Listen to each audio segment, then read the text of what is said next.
there guys, John Campea here. Thank you for visiting my movie vlog as I take a few minutes out here to talk about what is admittedly a little bit of a touchy subject, which is 5 reasons why it's time for Warner Brothers to abandon the current incarnation of the DCEU. Now, before I get into those 5 reasons why it's time for Warner Brothers to give up on the DCEU as it currently stands, there's 2 important points I want to make. Point number 1 is this.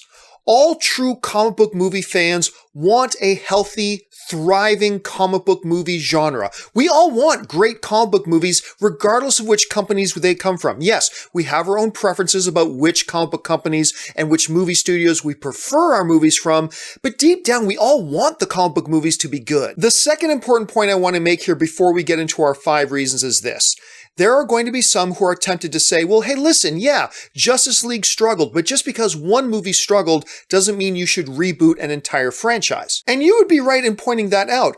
The problem is, Justice League and the failure of Justice League isn't really the problem. The main problem is the fact that the DCEU has laid a very shaky foundation, a foundation of failure that led to the failure of Justice League in the first place. It's not like everything was humming along great before Justice League. If that was the case, Justice League would have succeeded.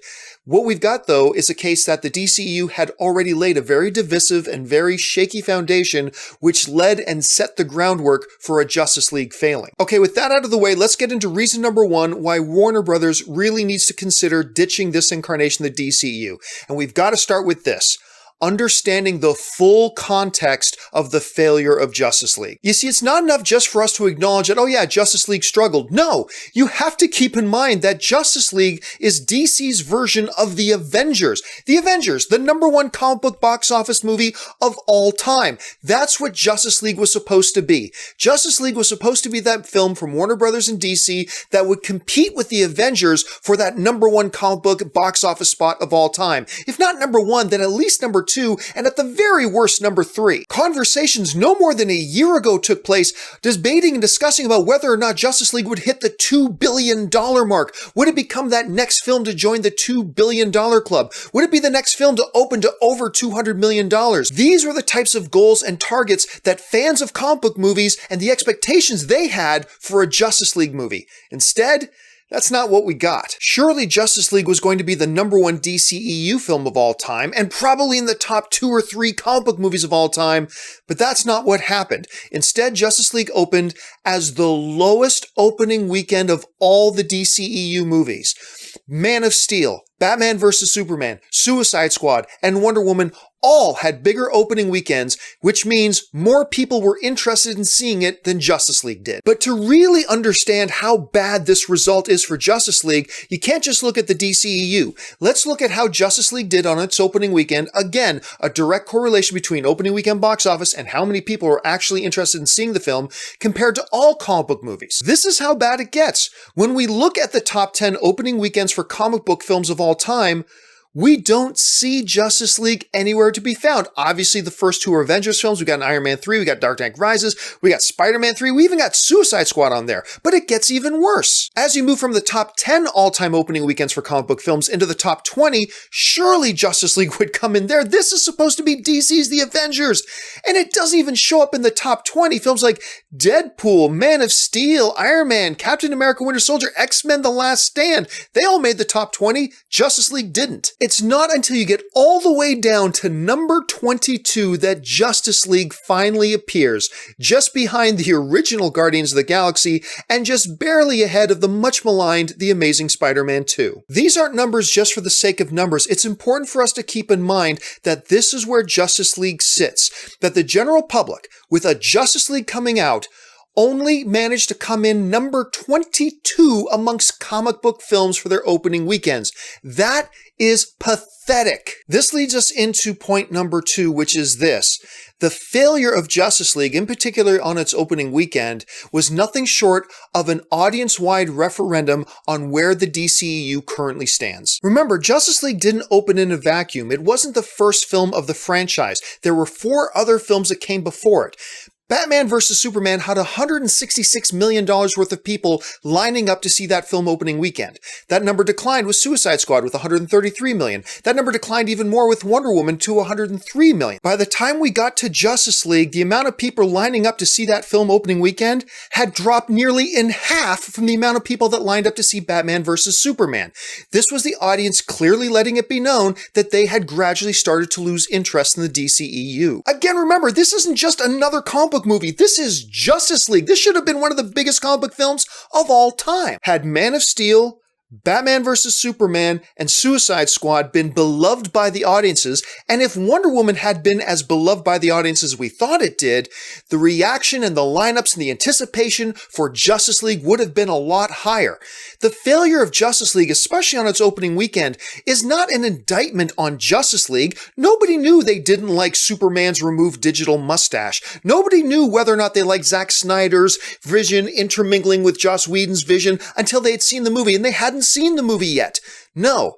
The failure of Justice League on its opening weekend is an indictment on where the DCEU had been up until this point. And quite frankly, the audience voted. They voted by not coming out to support it. And think about that. How bad did the DCEU films have to sit with the audience in order for a Justice League movie to open as the number 22 highest grossing opening weekend comic book film of all time? It's laughable. And I know it feels like we're hitting this over the head a lot, but it's vital that we understand that this is the state of the DCEU, especially when it comes to the average movie-going audience. Reason number 3, it's time for Warner Brothers just to abandon the DCEU as it currently stands.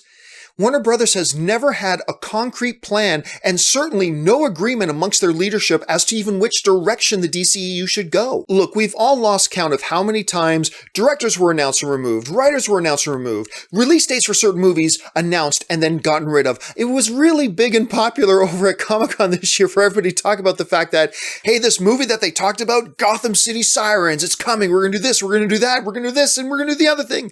And then the presentation comes at Comic-Con and it's not even mentioned. But what's truly bad about this situation is a new report that just came out in The Wrap recently, pointing us to the fact that even amongst Warner Brothers leadership, they can't make up their minds as to what type of tone or direction they want their movies to have. I mean, even going into Justice League, a lot of the leadership at Warner Brothers wanted to fire Zack Snyder before that movie even started.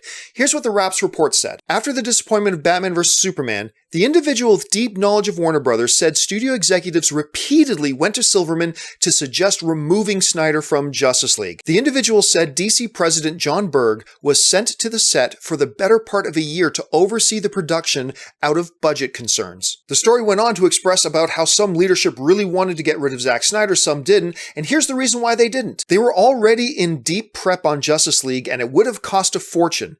There's stickiness to a director because there's so much cost to unstick him, the insider said.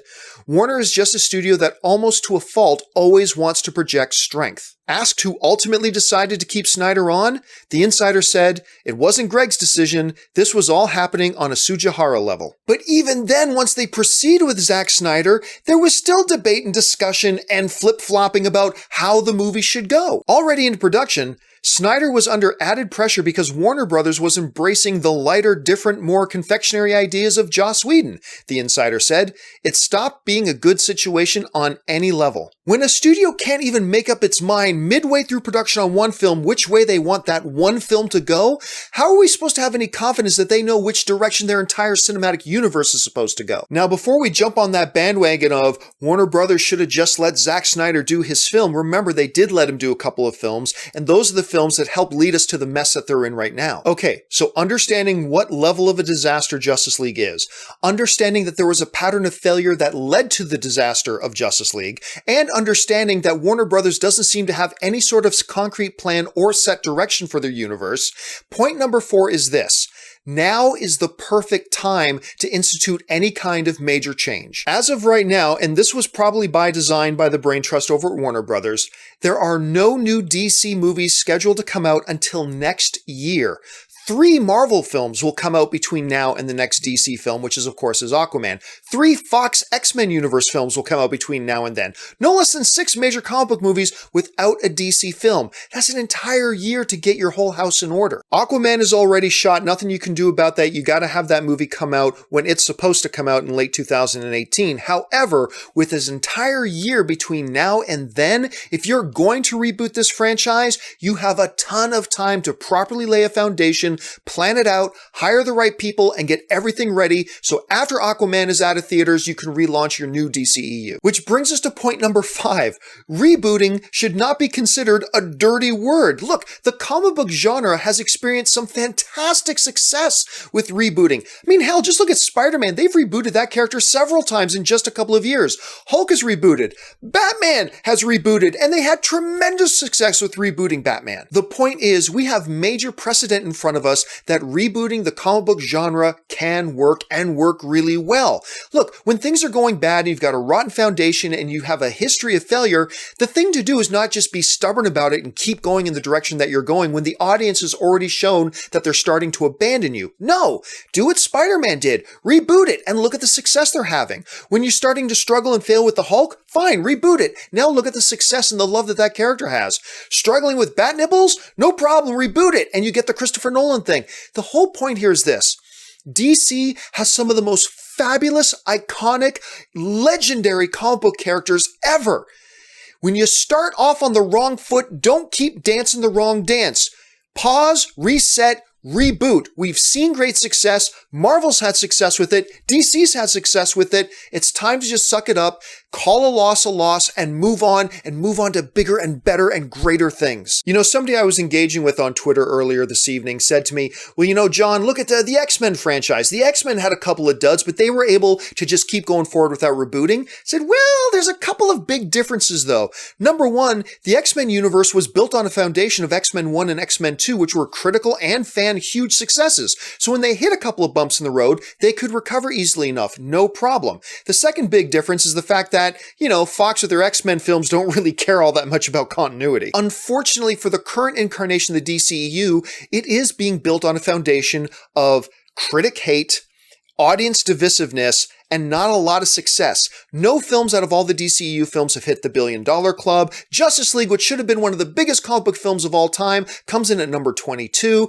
This is not a foundation you can recover from. That is why, as a fan of comic book movies and as a fan of DC, I believe it is time for Warner Brothers to suck it up, look at the situation, be realistic, and go, you know what? Let's reboot this thing and rebuild on a stronger foundation and give our fans the DC cinematic universe they deserve. Anyway, guys, those are my thoughts on why it's time for Warner Brothers to abandon the current incarnation of the DCEU. Look, my mission here is not to get you to agree with me. My mission is simply to give you some food for thought and give you something to ponder when you're thinking about where should Warner Brothers go with their DC cinematic universe now. Listen, guys, while you're here, do me a favor, click on the subscribe button, become subscribed to my YouTube channel. If you like, not even necessarily agree this video and the things that I discuss here today, click the thumbs up button, leave your thoughts. I do want to hear your thoughts and opinions because at the end of the day, we all want great DC superhero films. Jump down to the comment section and leave your thoughts there. Anyway, guys, that will do it for me for now. My name's John Campea, and until my next video, bye-bye.